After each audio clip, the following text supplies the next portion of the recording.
No te puedes ir de Homestead sin visitar esta famosa finca de la familia Knaus. Ellos cuentan con un campo lleno de deliciosas fresas, vegetales y una mágica receta detrás de sus deliciosos roles de canela.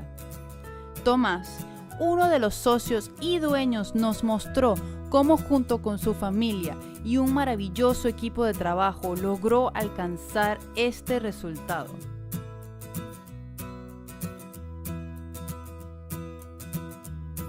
Comenzando por Dusty, el encargado de crear la masa perfecta, seguido por las chicas que agregan todo el sabor y dan forma.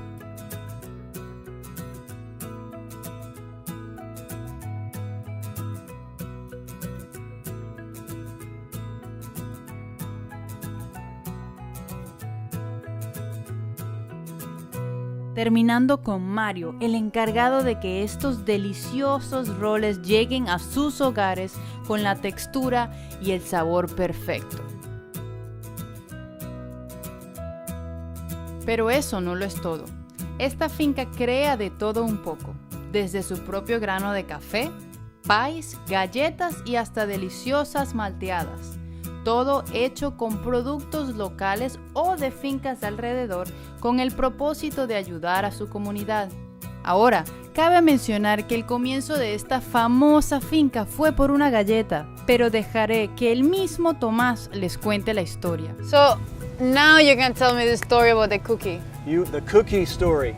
You want the cookie story from the beginning to the end? From the beginning, to now. Yes, sir. Okay. Timeline, 1956. Okay. All right. Two brothers, my father-in-law and his brother, started raising strawberries. Okay. And they did that for, I guess maybe 3 years. And they had a little stand a couple of houses to the east. And they sold their berries alongside the road. And they also grew some for market.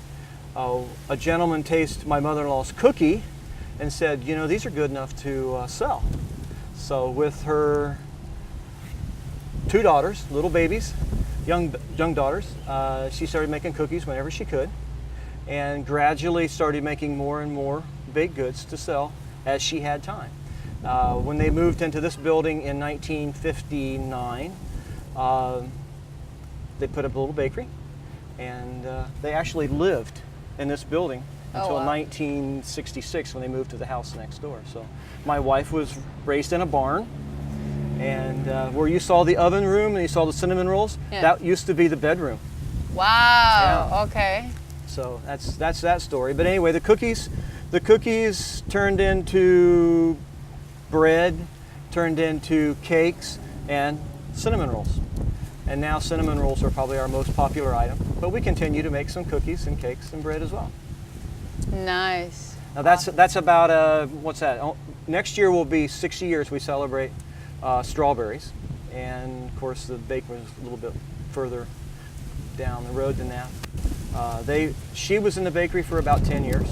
Then one of the founders, her brother-in-law, Russell, was in the bakery for about 10 years, and I've been here for the duration after that. So you took over with your wife? My wife has always been here. She grew up here. She can remember picking up rocks as a little girl in this field out here. Wow. She's never had another job, but she's always worked here. So this is like her life? This is her life, yeah. I worked here in '69. They had a barn out here, and they used to send a lot of strawberries to market. And so you had to make a lot of strawberry flats and put a lot of these pints. There's 12 pints in a flat. And they paid me and another boy 3 cents a box with the pints in the box. And we would come over after school and we would make pints or flats with the pints in them, and sometimes until 9 o'clock at night, and go home, go to school, come back and do it again for the peak season. So you were doing business since very little? Yes, I was here. Then I went away, and my dad says, you know, you should ask Susan now. And I'm like, I don't want anything to do with her or the family. And I ended up marrying her. And now I'm part of the family and part of the business. Parents are always right. I don't know if they're always right, but never say never. Never say never.